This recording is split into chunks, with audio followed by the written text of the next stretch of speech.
Here's how to make a pivot table in Google Sheets with a calculated field.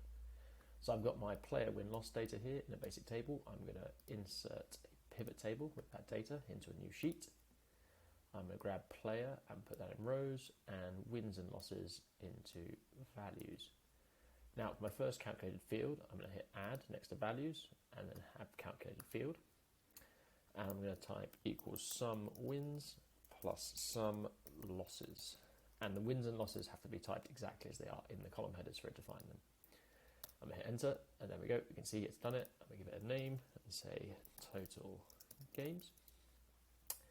And now I'm going to come back to the add, hit calculated field again, and do equals sum wins, divided by, open brackets, sum wins plus sum losses again, and then close the brackets.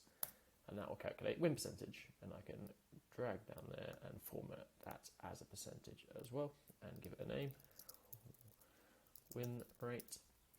And now if I come back into my data sheet and say change player A actually won 10 and only lost 5, then we can see that the total games and win rate has automatically recalculated. So our data and our pivot table are both live.